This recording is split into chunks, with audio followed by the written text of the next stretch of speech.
Seluruh warga Inggris serentak dukung Palestina. Ketua Partai Buruh ini puji keberanian pejuang Palestina menghadapi Israel dengan tangan kosong.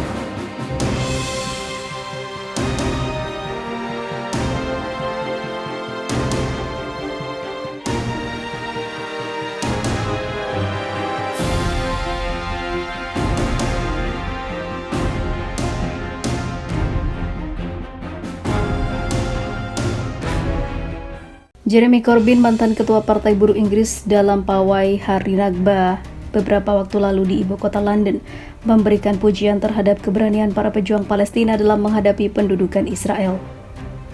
Corbyn mengirim pesan terima kasih kepada warga Palestina di seluruh dunia atas sikap teguh pada tujuan mereka, Al Jazeera melaporkan. Jeremy Corbyn, salah satu tokoh politik Inggris terkemuka yang mendukung perjuangan Palestina, berpartisipasi dalam demonstrasi massa tersebut. Sebarkan berita Anda dan beritahu orang-orang bahwa tidak adil bagi rakyat Palestina untuk hidup di bawah pendudukan, terutama mengingat apa yang terjadi 75 tahun yang lalu. Terserah kita semua untuk mengubahnya, ujarnya. Dia juga mengatakan dukungannya kepada warga Palestina di jalur Gaza yang menghadapi agresi Israel yang berlangsung selama 5 hari sebelum gencatan senjata diberlakukan, namun kembali dilanggar. Diberitakan sebelumnya, warga Inggris lebih terbuka kepada Muslim dan memberikan dukungan penuhnya terhadap Palestina. Di akun Twitternya, Corbyn melampirkan foto keikutsertaannya dalam pawai dan menulis, "Hari ini kami berbaris melalui London untuk memperingati 75 tahun Hari Nakba dan untuk berbicara menentang perampasan berkelanjutan atas rakyat Palestina, akhir pendudukan dan juga bebaskan Palestina." Selama bertahun-tahun, Corbyn menjadi sosok yang sulit dalam politik Inggris. Dia hampir mencapai posisi Perdana Menteri dalam pemilu 2019. Tetapi dia dikeluarkan dari kepemimpinan Partai Buruh pada tahun 2020 setelah laporan dari Komite Inggris untuk Kesetaraan dan Hak Asasi Manusia, di mana dia dituduh melakukan tindakan ilegal. Tuduhan atas pernyataan yang dianggap antisemit karena kecamannya atas pelanggaran pendudukan Israel untuk pertama kalinya sejak 1983.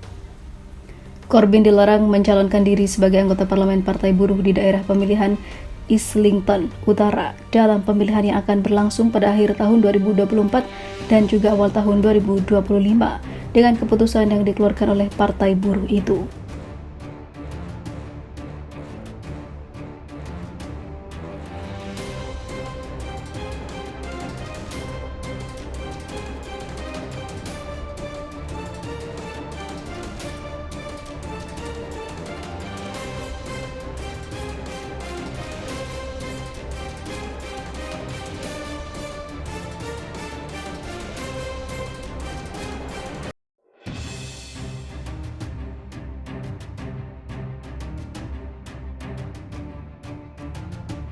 Enam negara Eropa bersatu hapuskan Israel dari peta dunia. Prancis, Jerman, Italia, Polandia, Spanyol, dan Inggris dengan tegas tidak terima dengan tindakan Israel atas Palestina baru-baru ini, sehingga hal itu membuat keenam negara Eropa dengan tegas melawan pendudukan Israel bersedia untuk mendukung Palestina, serta siap mengirimkan armada tempurnya bagi pasukan perlawanan Palestina untuk membalas serangan gila Zionis baru-baru ini yang telah mengguncang dunia, khususnya negara Eropa yang sudah muak dengan kesombongan Israel. Bahkan, salah satu pihak dari negara Eropa mengatakan jika negeri Zionis berhak dihapus dari peta karena telah ilegal dan mengorbankan sipil tidak bersalah. Di samping itu, 6 negara Eropa menyatakan keprihatinan mendalam mereka dan mengutuk kekerasan tanpa pandang bulu oleh pemukim Israel terhadap warga sipil Palestina, termasuk penghancuran rumah dan properti. Dalam pernyataan bersama, Prancis, Jerman, Italia, Polandia, Spanyol, dan Inggris menyatakan mereka bertanggung jawab, harus menghadapi pertanggungjawaban penuh dan tuntutan hukum. Semua tindakan sepihak yang mengancam perdamaian dan hasutan untuk melakukan kekerasan harus dihentikan. Keenam negara itu juga menekankan perdamaian yang adil dan abadi untuk semua, satu-satunya solusi yang diinginkan untuk perselisihan Israel-Palestina. Dalam hal ini, kami juga menegaskan kembali penentangan kuat kami terhadap semua tindakan sepihak yang merusak solusi dua negara, termasuk perluasan pemukiman yang ilegal berdasarkan hukum internasional. Keenam negara tersebut meminta pemerintah Israel untuk membatalkan keputusannya baru-baru ini memajukan pembangunan lebih dari 7.000 unit bangunan pemukiman di tepi barat yang diduduki, melegalkan pos pemukiman, Pada tanggal 26 Februari, para pemukim Israel menyerang desa Palestina di Hawara, Burin Zatara, dan Asira Al-Kabalia. Para pemukim bersenjata membakar, merusak rumah, kendaraan, dan toko, melukai ratusan warga sipil, serta menembak dan membunuh Sameh Aktas di rumahnya di Zatara.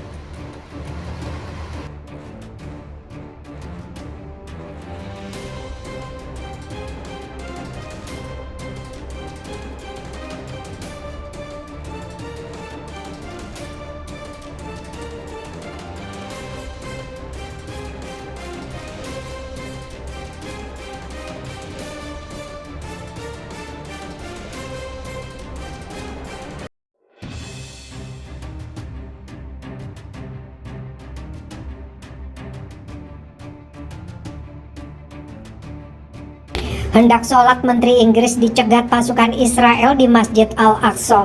Pasukan Israel sempat mencegat Tariq Ahmad, Menteri Inggris wilayah Timur Tengah, saat hendak sholat di Masjid Al-Aqsa. Mengutip dari FIFA bahwa ia sempat dicegat selama 30 menit sebelum pada akhirnya diizinkan oleh petugas Israel. Ia sebagai seorang muslim hendak berkunjung ke situs suci di kota tua Yerusalem. Wakaf Islam yang mengelola komplek menyebutkan bahwa tindakan pasukan Israel tidak dibenarkan.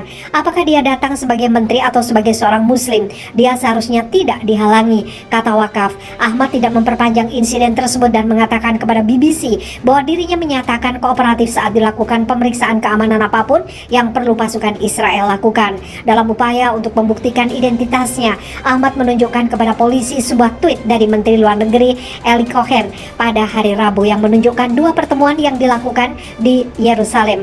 Menteri Inggris bertemu dengan Menteri Luar Negeri Israel Eli Cohen di Yerusalem Barat pada hari Rabu kemarin sebelum dia pindah ke kota Ramallah di tepi barat untuk bertemu dengan Menteri Luar Negeri Palestina Riyad Al-Maliki.